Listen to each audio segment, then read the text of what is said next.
शरणं गच्छामि धम्मं शरणं गच्छामि संघं शरणं गच्छामि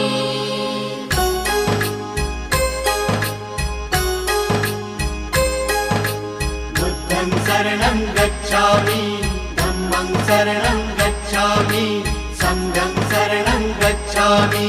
त्यागमूर्ती तू शांत चित्त तू योग रूप संसारी दया प्रेम अन मानवतेचे प्रतीक तुझी ईश्वरी सिद्धमूर्ती सिद्धार्थ गौतम सकलांचा स्वामी